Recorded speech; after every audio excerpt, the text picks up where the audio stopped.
Hello and welcome back friends. आज हम motivational article पढ़ेंगे और जो ये आर्टिकल है वो सुष्मिता सेन की रियल लाइफ स्टोरी से इंस्पायर्ड है। इसका टाइटल है व्हाट्स इन अ चैलेंज। चुनौती में क्या रखा है, चैलेंज में क्या रखा है। आइए शुरू करते हैं। आई वॉज इन क्लास 10, तो फर्स्ट पर्सन में ये नरेट किया गया है। सुष्मिता सेन खुद बता रही है अपने लाइफ के, जब वो क्लास 10th में थी। I was in class 10th and the mid term exam results were out. तो मैं 10th क्लास में थी और मिड टर्म के मीन्स हाफ ईयरली के एग्जाम रिजल्ट्स घोषित हो गए थे। वर आउट मतलब डिक्लेयर हो गए थे। I had not done well. Done well exams में बोल रहे हैं कि मैंने अच्छा रिजल्ट नहीं लाया था उस एग्जाम में। My parents must have felt bad. Modal verb use किया गया है, इसमें बताया गया है कि मेरे माता पिता हो सकता है कि बुरा लगा होगा। मस्ट हैव फेल्ट बैड, उनको बुरा लगा होगा। But neither of them made me feel poorly about it. Neither of them, उनमें से कोई भी नहीं। नीदर का मतलब होता है कि कोई नहीं। नीदर नॉर के साथ भी यूज होता है, लेकिन यहाँ पे है कि नीदर ऑफ देम, उनमें से दोनों में से कोई भी नहीं। कौन है ये? उनके फादर मदर दोनों। Neither of them made me feel poorly about it. उन्होंने मुझे बहुत खराब महसूस नहीं कराया, कुछ नहीं बोला कि जिससे मुझे दुख हो। मेड मी मतलब किसी को बुरा फील करवाना, किसी ने भी नहीं करवाया। Not even the vice prince not even when the vice principal called my mother over for a meeting to discuss my performance. Performance होता है कि रिजल्ट कैसा रहा उनका, एग्जाम में कैसा उन्होंने प्रदर्शन किया। नॉट इवन व्हेन, उस टाइम भी नहीं कि जब वाइस प्रिंसिपल ने कॉल्ड माय मदर, मेरी माँ को बुलाया, ओवर फॉर अ मीटिंग मतलब कॉल्ड माय मदर ओवर, मेरी मदर को बुलाया एक मीटिंग के लिए, डिस्कस करने के लिए मेरी परफॉर्मेंस, क्योंकि मैंने हाफ ईयरली एग्जाम में बहुत खराब प्रदर्शन किया था। ओके, आगे बढ़ते हैं। I had already irked irked my teachers once too often। Vocabulary पर भी ध्यान दीजिए। once too often by wearing nail polish to school। यहाँ पे irked की प्रोनाउंसिएशन लिखी है irked, और ये एक वर्ब है। अनॉय करना, इरिटेट करना मतलब परेशान करना या खिज उठ जाए जिसके, वैसा बिहेवियर। तो irked एक वर्ब है। एक सेंटेंस में भी देख लीजिए, she was irked by his constant interruption, मतलब बार बार वो इंटरप्ट कर रहा था, दखल दे रहा था, उससे वो बिल्कुल खिंच गई, परेशान हो गई। तो irked का मतलब क्या हो गया? किसी को बहुत परेशान कर देना या उसकी खिज उठ जाए जिससे। और दूसरा वर्ड था हमारा वंस टू ऑफन, ये एक फ्रेज है। इसका मतलब है ऑफन, ठीक है, यहाँ पे टी साइलेंट है। Once too often, T double O है। डूइंग समथिंग बैड और risky one time too many, इसका मतलब है कि बार बार, एक बार नहीं, बार बार, बार बार गलती करना, या अब की बार तो हद से ही ज्यादा। तो ये वाली फ्रेज उन्होंने यूज करी हुई है, वंस टू ऑफन। इसका मतलब क्या हुआ कि एक से ज्यादा बार एक गलती को रिपीट करना या कुछ गलत करना, बार बार गलती करना। जैसे कि सेंटेंस में भी देख लो अभी, he lied to his teacher once too often and finally got punished, मतलब कि बार बार टीचर से झूठ बोलता रहा और आखिरकार फिर उसको पनिशमेंट भी मिली। तो इस तरीके से आप इस फ्रेज को यूज करोगे। तो क्या बोल रही है वो? मैंने तो पहले से ही अपनी टीचरों को बहुत परेशान कर लिया था, अपनी टीचर्स को, और वो भी एक बार नहीं, काफी बार। वियरिंग नेल पॉलिश, जब नेल पॉलिश लगाते हैं नेल्स पे तो उसको बोलते हैं I am wearing nail polish. ठीक है, वियरिंग मतलब कि नेल पॉलिश लगाकर स्कूल, क्योंकि स्कूल्स में अलाउड नहीं होता नेल पॉलिश लगाना। But now with a decline in my grades, लेकिन अब जबकि डिक्लाइन मतलब नीचे की तरफ गिरती जा रही है मेरी परफॉर्मेंस, मेरे ग्रेड्स जो मार्क्स आ रहे हैं। तो डिक्लाइन क्या होता है? नीचे की ओर गिरना, कम होना। The school authorities possibly felt that parental counselling was required. तो जो भी स्कूल की अथॉरिटीज थी, जैसे principal, vice principal, teachers, possibly, हो सकता है, पॉसिबल है कि, फेल्ट उनको लगा कि पेरेंटल काउंसलिंग अब रिक्वायर्ड है, जरूरी हो गई है कि पेरेंट्स को बुलाया जाए स्कूल में। My mother was requested to come to school for a meeting with the vice principal and she went. अब वो बताती है कि मेरी मदर को रिक्वेस्ट किया गया, पैसिव में बताया गया है, वॉज वर्ब के साथ वर्ब की थर्ड फॉर्म लगी है। ये इसका रूल है पैसिव का। माय मदर वॉज रिक्वेस्टेड, उनसे रिक्वेस्ट किया गया, टू कम टू स्कूल, कि वो स्कूल आए एक मीटिंग के लिए वाइस प्रिंसिपल के लिए, एंड शी वेंट, और मेरी माँ गई भी।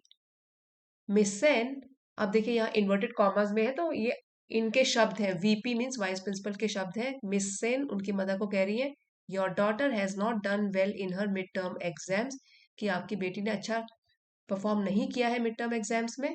With marks like this she will never get the science stream, और ऐसे अगर मार्क्स लेकर आएगी वो आगे तो उसको कभी भी 11th क्लास में साइंस स्ट्रीम नहीं मिलेगी। She has to study harder, harder मतलब और भी ज्यादा परिश्रम करना है, उसको मेहनत करनी है। Has to study harder. My mother patiently sat through the meeting, इसमें भी देखिए एक वर्ड है पेशेंटली, एक इसको देखिए मार्क कीजिए।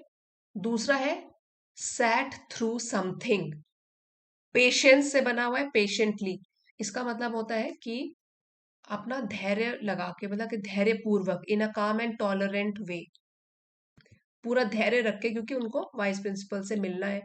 काम मतलब कि जिसमें कोई शोर शराबा ना हो, लड़ाई झगड़ा ना हो, बस अपना धैर्य बना के रखें। सो ये एक एडवर्ब है, इसको सेंटेंस में ऐसे बोलेंगे कि उसने अपनी बारी के लिए पेशेंटली वेट किया। She weighted patiently for her turn, की उसकी टर्न आ जाए, वेटिंग पीरियड। ये तो सिर्फ सेंटेंस में बना के आपको एक प्रैक्टिस सेंटेंस बनाया है यहाँ पर। और सैट थ्रू, ये एक फ्रेजल वर्ब है, sat through something, to stay till the end of something boring या अनप्लेजेंट। ठीक है, तो मतलब पूरा बैठे रहो तुम, पूरा का पूरा झेल रहे हो, चाहे आपको बोरिंग लग रहा है वो, चाहे आपको खराब भी लग रहा है, तो सैट थ्रू दिस, उस तरीके से इसको यूज करेंगे फ्रेजल वर्ब, कि लास्ट तक चाहे वो आपको खराब लगे, कैसा भी लगे, लेकिन आप पूरे टाइम बैठे हो। सैट थ्रू समथिंग, इसको ऐसे यूज करेंगे हम कि जैसे कि हम 3 घंटे इस बेकार से उबाऊ लेक्चर को पूरी तरीके से झेलते रहे। We sat through a 3 hour boring lecture, इस तरीके से आप सैट थ्रू का यूज कर सकते हो सेंटेंस में। पूरी सहन शक्ति के साथ मेरी मदर बैठी रही, लास्ट तक सैट थ्रू, लास्ट तक बैठी रही, till the end of something boring या अनप्लेजेंट, इस मीटिंग, क्योंकि ये मीटिंग क्या थी, उनकी बेटी की, उसमें कुछ ना कुछ लेक्चर मिलना था उनको वाइस प्रिंसिपल से उनकी बेटी के लिए। And calmly assured the vice principal that there would be no further cause for concern. यहाँ के जो डिफिकल्ट वर्ड है, एक तो है अश्योर्ड और एक है कॉज फॉर कंसर्न, ये वाला जो फ्रेज है। एश्योर्ड पास्ट टेंस में है ये, इसका मतलब है गारंटी देना, तो आश्वासन देना किसी को किसी चीज का। मेड सर्टेन, जैसे कि she assured me that everything would be fine, उसने मेरे को अश्योरेंस दिया, आश्वासन दिया कि सब कुछ ठीक होगा। कॉज फॉर कंसर्न, ये पूरी फ्रेज थी, इसमें कंसर्न वर्ड का होता है कि चिंता का कारण। कॉज, अगर कंसर्न तो हो गया चिंता, अगर कॉज फॉर कंसर्न है तो वो है कि चिंता का कारण। कंसर्न क्या हो गया, वरी और केयर अबाउट समथिंग, जैसे कि his health is a matter of great concern, उसकी जो हेल्थ है अभी वो बड़ी चिंता की बात है क्योंकि ठीक नहीं चल रहा है, तो मैटर ऑफ ग्रेट कंसर्न या कॉज फॉर कंसर्न। तो मेरी माँ ने शांति से, काम मीन्स बिल्कुल पीसफुल तरीके से, शांति से ये आश्वासन दिलाया वाइस प्रिंसिपल को कि अब आगे, फर्दर मीन्स आगे, यहां से आगे अब कोई भी कोई कंसर्न की बात, चिंता की बात नहीं होगी। There will be nothing further cause for concern. It must have been an unpleasant experience for her. Unpleasant, जो कि प्लेजेंट ना हो, जो कि बुरा हो। अन यहाँ पे प्रीफिक्स है, प्लेजेंट का मतलब होता है अच्छा, सुहावना, लेकिन अनप्लेजेंट हो गया बेकार सा। रहा होगा, मस्ट हैव बिन, तो ये जो एक्सपीरियंस उनका अनुभव था वाइस प्रिंसिपल के ऑफिस में, उनके लिए काफी खराब एक्सपीरियंस रहा होगा। But her faith in my abilities remained firm and अनशेकन, लेकिन जो उनका फेथ था, पूरा भरोसा था, आशा थी मेरी एबिलिटीज, मेरी क्षमताओं पर, मेरी क्वालिटीज पर, ये कैसा रहा, उनका फेथ कैसा रहा, फर्म एंड अनशेकन, जिसको कोई डगमगा नहीं सकता, हिला डुला नहीं सकता। मतलब काफी वो फेथ, काफी भरोसा करती थी अपनी बेटी की एबिलिटीज में उनकी mother. Her love and support went way beyond a few percentage points of academic discomfort, तो उनका जो प्यार और समर्थन था, वेंट, देखिए ये जो है ये एक फ्रेज है पूरी की पूरी, to go way beyond something, ये गो है तो गो का यहाँ पे पास्ट टेंस में स्टोरी चल रही है इसलिए वेंट आया है। गो वे बियॉन्ड, किसी चीज से बहुत परे चले जाना, आगे चले जाना। तो उनका जो प्यार और जो समर्थन था मेरे लिए, वो केवल कुछ परसेंटेज पॉइंट से बहुत परे था। उनको कोई फर्क नहीं पड़ रहा, थोड़ा बहुत तो कैसे नहीं पड़ा होगा, लेकिन कि परसेंटेज से ही मेरी बेटी की जो क्वालिटीज है वो डिसाइड नहीं हो सकती। तो ये जो उनका लव एंड सपोर्ट था went way beyond a few percentage points of academic discomfort. Academic, शिक्षा से संबंधित, पढ़ाई से रिलेटेड डिस्कम्फर्ट, जो खराब एक्सपीरियंस रहा। Marks did not matter, I did. ये बहुत अच्छी बात है, ये पेरेंट्स के लिए एक सीख है इसमें, कि जो मार्क्स है उनसे कोई फर्क नहीं पड़ता। डिड नॉट मैटर, उनसे कोई फर्क नहीं पड़ता। आई डिड, मुझसे फर्क पड़ता है, मतलब मैं मैटर करती हूँ, मैं इंपॉर्टेंट हूँ। और ये वो अपनी मदर के लिए कह रही है कि उनको छोटा मोटा जो डिस्कम्फर्ट हुआ, परसेंटेज खराब आई, उनसे ज्यादा फर्क नहीं पड़ता, लेकिन मुझसे फर्क पड़ता है, मैं उनकी जिंदगी में इंपॉर्टेंट प्लेस रखती हूँ। दोबारा से आप पढ़ लीजिए, हर love and support went way beyond a few percentage points of academic discomfort. Marks did not matter, I did. यहाँ पे आई डिड का मतलब है कि आई मैटर्ड टू हर।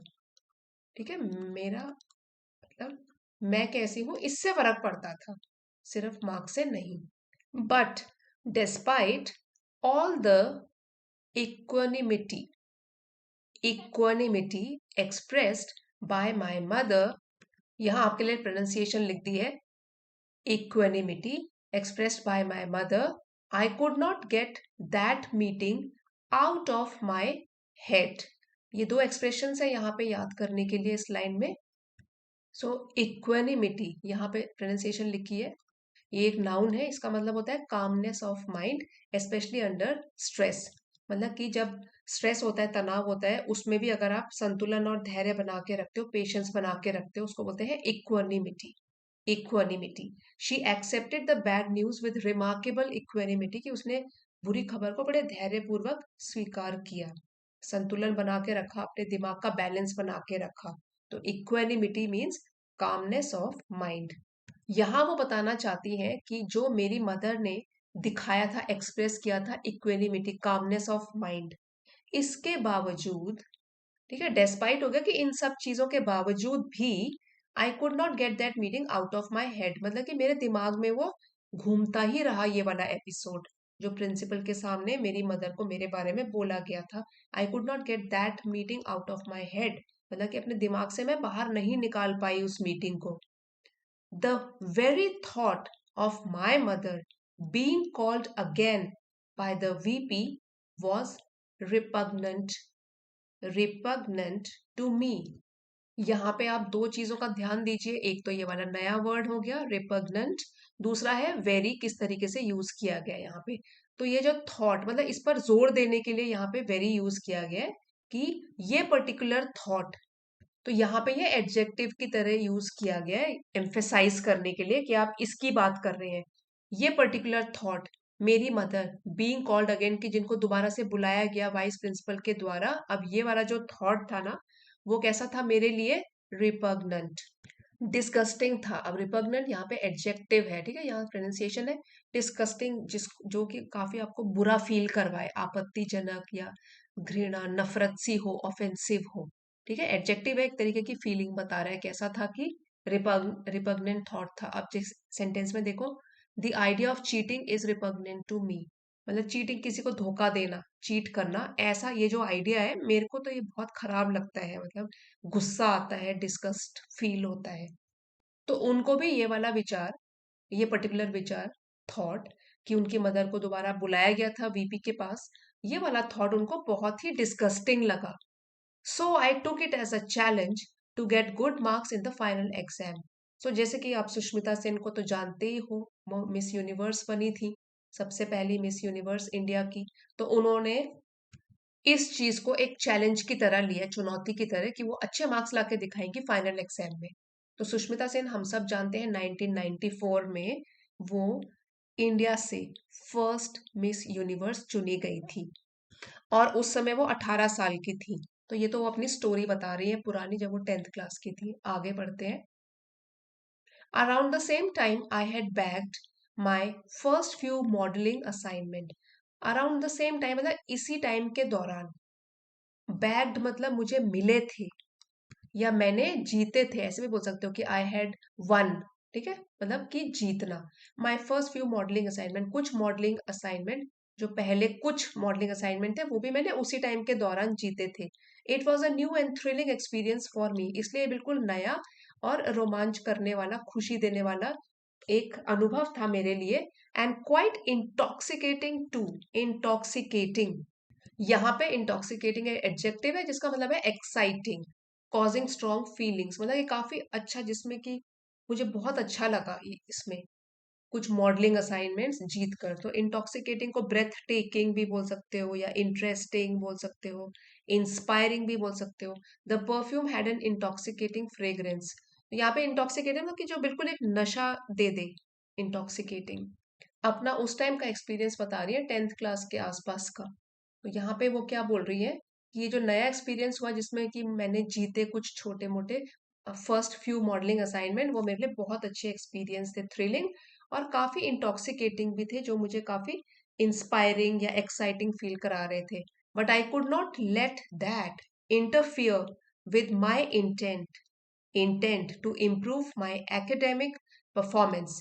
लेकिन वो जो चीज था, जो ये वाली फीलिंग थी, मैंने उसको इंटरफियर मीन्स दखल देना या बीच में आना, उसको इंटरफियर नहीं करने दिया विद माई इंटेंट, जो मेरी इच्छा थी, मंशा थी, इम्प्रूव करना अपनी एकेडमिक परफॉर्मेंस की, मुझे अच्छे मार्क्स लेकर आने हैं, उसके बीच में मैंने इसको आने नहीं दिया। So I learn to keep my excitement with respect to the glitzy new modelling career in check and focused on my studies.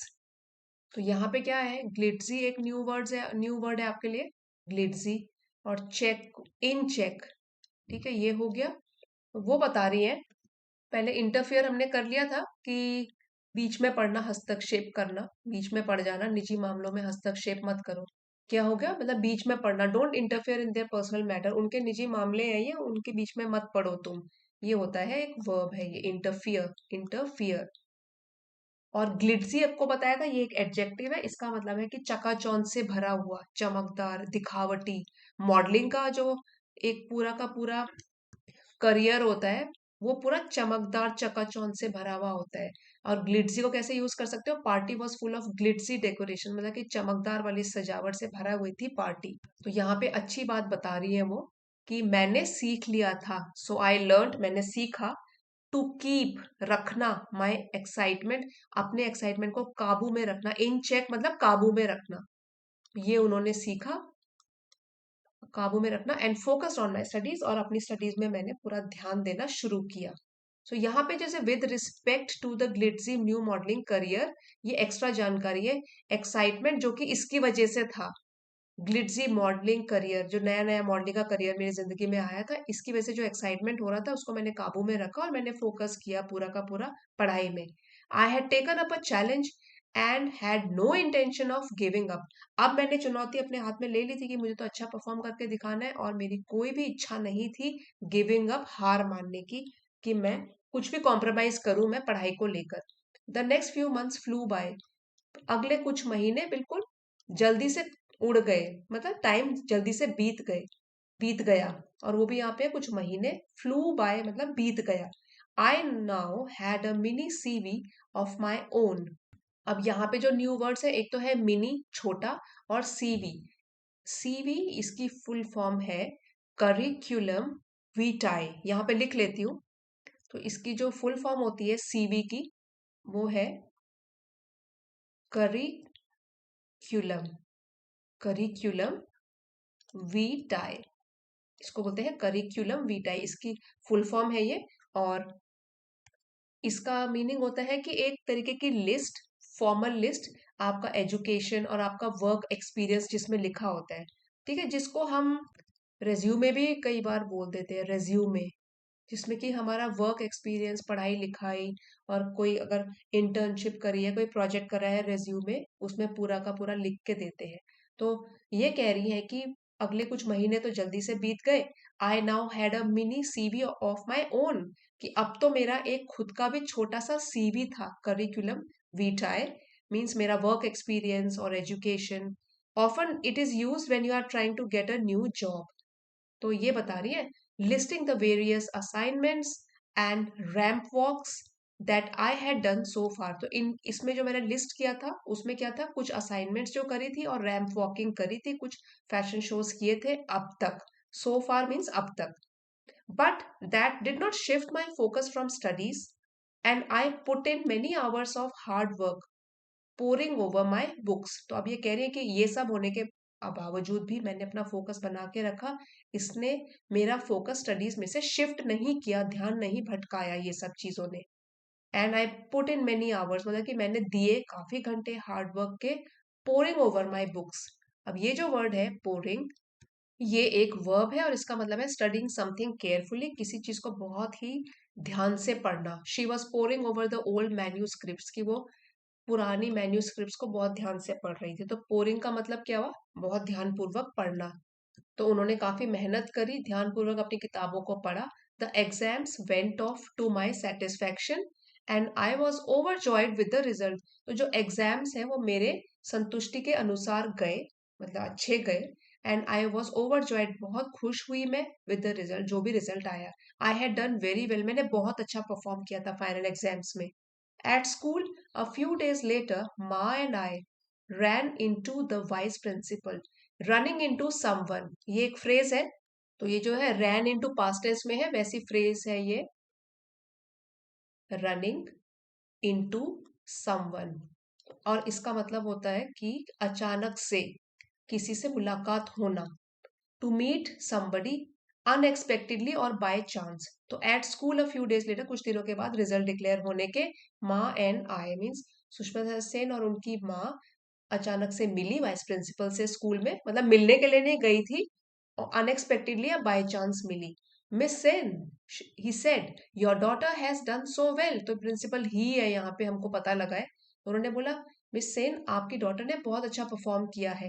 He appeared a bit surprise दो, हालांकि यहाँ पे दो है, हालांकि दो इसकी प्रोनाउंसिएशन, हालांकि वो बिल्कुल सरप्राइज, मतलब कि हैरान से अपियर लग रहे थे कि कैसे हो गया, इसके अच्छे मार्क्स कैसे आ गए। दो मतलब कॉन्ग्रेचुलेशन तो कर रहे हैं कितना अच्छा किया, लेकिन सरप्राइज्ड भी है। Congratulations he added, she can easily get the science stream now. और अब उन्होंने कॉन्ग्रेचुलेशंस, बधाई दी, फिर बोला कि अब वो आसानी से साइंस स्ट्रीम अब ले सकती हैं।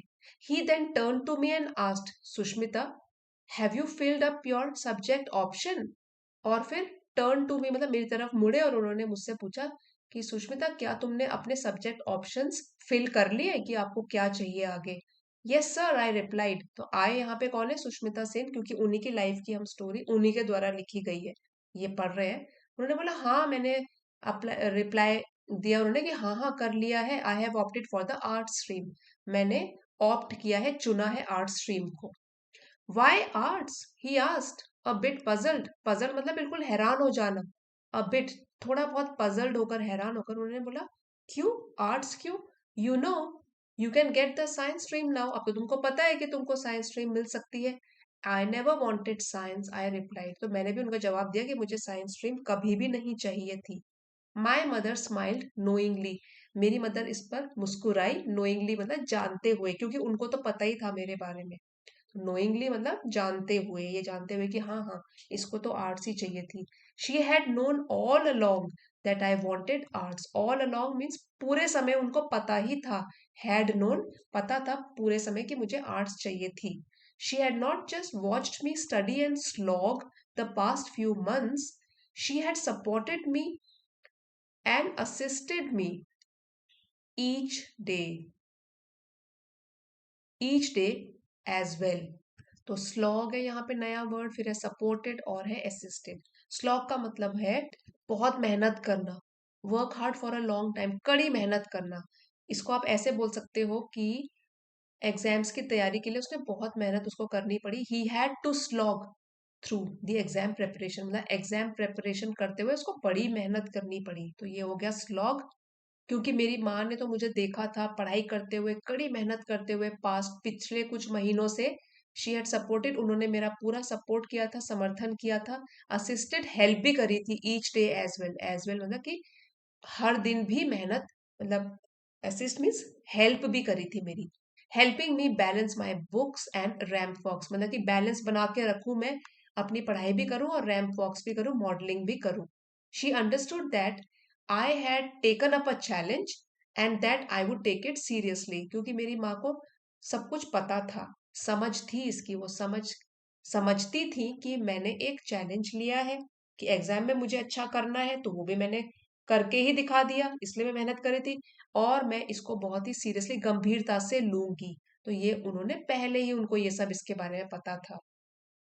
When I look back to that point in time, अब जब मैं पीछे मुड़ के देखती हूँ, look back to that point in time, अब मैं जब पीछे मुड़कर उस समय को याद करती हूँ, I realize that this incident defined my approach to life. तो मुझे एहसास होता है कि ये वो इंसिडेंट था, ये किस्सा था जिसने कि मतलब कि जिंदगी को क्या अप्रोच है इसको डिफाइन किया, इसको एक परिभाषा दी कि जिंदगी की तरफ कैसी अप्रोच रखनी चाहिए. तो ये एक इंसिडेंट है जिसने उसको एक परिभाषित किया, एक डेफिनेशन दे दी.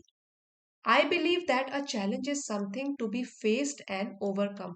मेरा मानना है कि जो भी हम चुनौती अपने हाथ में लेते हैं वो एक ऐसी चीज होती है जिसको कि हमने उसका सामना करना है और उसको फिर मुश्किल आएंगी तो उसको ओवरकम भी करना है, उससे परे भी हो जाना है, पार लगाना है उससे, मतलब उसको फेस करना है पूरी तरीके से. सो आप ओवरकम को डिफीट भी बोल सकते हो कि हमको उसको हराना है, जो भी हमारा चैलेंज है उसको सामना करना है, फिर उसको हराना है, उससे उबर जाना है ऊपर. And each time we do so, और हर एक बार जब हम ये इसका करते हैं, our inner strength and resilience gets magnified. Magnified, magnified को हम यहाँ पे भी समझेंगे डिटेल में. And we come out of the situation that much stronger. तो यहाँ पे एक और वर्ड है रेसिलियंस और हमारी इनर स्ट्रेंथ. तो हर बार जब हम ऐसा करते हैं, एक चुनौती लेते हैं, उसको फेस करते हैं और उसको ओवरकम करते हैं, तो हमारी इनर स्ट्रेंथ जो होती है वो बढ़ती है. और रेजिलियंस होता है कि बाउंसिंग बैक एबिलिटी, मतलब कि आप मुश्किलों से होकर गुजरते हो और दोबारा से खड़े हो जाते हो आगे बढ़ने के लिए. मैग्निफाइड, ये जो है इसका मीनिंग है और भी बड़ा हो जाना. मैग्नीफाई, जैसे कि आपने ये देखा होगा ना, मैग्नीफाइंग ग्लास होता है, ऐसे लेंस जैसे होते हैं बड़े बड़े.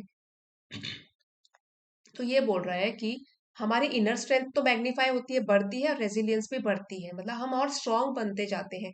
And we come out of the situation that much stronger, और हम उस सिचुएशन से बाहर आ जाते हैं, उसको पार कर लेते हैं उतने ही स्ट्रांग बन के. I was fortunate to learn this lesson very early in life at the class 10th board exams when I was just 15.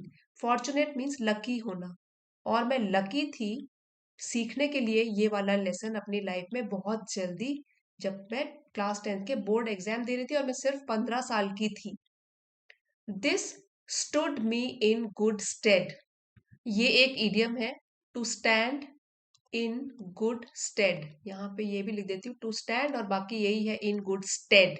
ठीक है, इसका मतलब होता है कि to be useful, to be beneficial, जो कि फायदेमंद साबित हो या यूजफुल साबित हो, एडवांटेज मिले जिससे. तो ये जो एक्सपीरियंस मुझे 10th क्लास में मिल गया, it stood me in good stead, इसने मुझे फायदा दिया.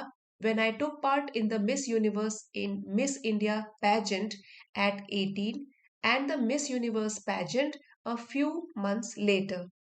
तो मिस इंडिया पैजेंट लिख देते हैं यहाँ पे, पैजेंट इसका मतलब हो गया कि जो ये कंपटीशन था. तो ये वाली जो मेरा एक्सपीरियंस था ना, इसने मुझे एक तरीके का एडवांटेज दिया जब मैंने पार्ट लिया मिस इंडिया पैजेंट में 18 साल में, मतलब कि 18 साल में, और miss universe pageant a few months later, और उसी के बाद जब वो मिस इंडिया पैजेंट जीत गई तो मिस यूनिवर्स पैजेंट में उन्होंने भाग लिया इसी के कुछ महीनों के बाद. So many more challenges have come my way since then. तब से काफी सारे, बहुत सारे चैलेंजेस, चुनौतियां आई हैं मेरे रास्ते में तब से, और सभी के रास्तों में आती हैं. Some have been reported widely, some have been just mine to know and to deal with.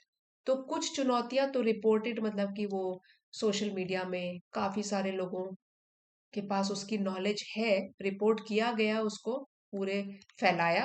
लेकिन कुछ चैलेंजेस जो है, जो मीडिया को भी नहीं पता, जो लोगों को नहीं पता। Some have been just mine to know, वो केवल मेरे ही चैलेंजेस हैं और मुझे ही उनके साथ डील करना है, पार करना है उनको। Some have been big, some have been small.